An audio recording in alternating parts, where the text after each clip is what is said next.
What's in my bag challenge versus what's in my lola's sako bag and my lola's bag. Hello guys, welcome back to my life. Nice. So this video is what's in my bag challenge pa.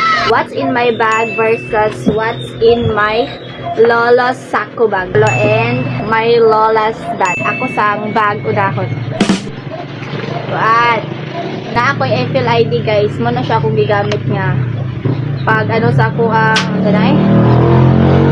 pag 1 million years later na-verify ko sa Gcash dito tungkol sa Eiffel ID. So, sunod is 20 napani siya nga hinatag naman siya and na itutututo dayon so mani guys kani siya guys mo na siya akong pitaka waman dyan ko pitaka nga tao guys ambot lang paan ID na ako guys. Oy, dulaan sa akong baby point. And ang mahiwagang pahumot. And kwarta na po. Meron akong coins. Murag milyon na niya akong coins.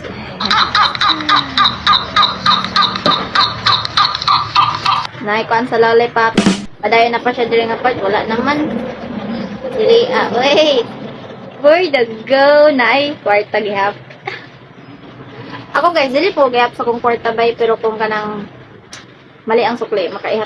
4 million, butang sa mewag ng pitaka, then coins nila yun siya. Huwag mara itong sulod sa kong bagay, proceed ta sa next level. Okay. Then, kini siya guys, inani siya ang litsura guys, sa kubag ni lolo. Grabe ka fashionable kini siya sa kubag guys. Inanaan naman siya sa kong lolo guys. Maginani ra kong bag guys, aron walay gasto palit bag mo.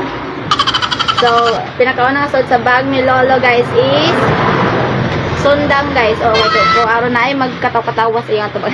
Joke lang. Gamit ang sundang manggod sa bukid guys. Sunod is saging. Dayon sito nga sudanan niya sa tubig. Anya. Nara yung mga bagang tubig guys. Gatorade. Ang sabi ni Lo. Sabi ko sa'yo. Ang sabi murag ko ano ni Lola ka na. Styler niya sa iyang band. Flower pot ni Gamay. Dayan. Cellophane and sibukaw ni Lolo. Dayan. Red nga cellophane. Ag white nga cellophane. Murag guro to. Murag guys. Wala na. Humanata kay Lola. So, last level na ta kang Lola na ta nga bag guys. Nara kang Lola nga bag. Pagdali. Kahapit na mo man 10 minutes. Pita ka nga way sulod. Uy, dago, walay sulod pataka ni Lola po ni hala, yung ginibong kaga, masukor ba si Lola bungkago niya? Oh, no! Then, yellow nga pitaka. Kani siya guys, gamitin ni Lola nga panyo, bitaw sa kanang masimba siya. Unya, ang panyo ni Lola nga, pambalay niya ni nga panyo, diri niya taguan kay, malimta niya. Then, ang iyahang pitaka. Then, yun kay nga pitaka ni Lola, dagan kay pitaka si Lola ba? Ano ba ko nang ayo? Bitaw guys, di po ko ganun magpitaka man. Gusto na ako, diretso na siya kwarta. Hindi na napitaka. Then, maura to guys, mga pitaka lang daghan, mga bugkot. Oy, na white rabbit. Naiblo nga bugkot. Maura man to guys, niya mga card ni Lola. Oh, wow. Nara ang kuha ni Lola, grabe. Mao, ginigamit ra ba kayo siya guys? Kung maglabad pita kong ulo is pagamitan ko ni Lola ani. Pinang ako kay magsuka mo ko guys kana magbiyahe. Mo ni siya ipasimot ni Lola niya. Butang niya sa akong kuto-kuto and okay siya. So, ako na lang ni siyang i-endorse kay Basit Taganton. So, mara to guys. Bye-bye guys. Amping mo kanunay and God bless you all. And shoutout sa mga magpa-shoutout.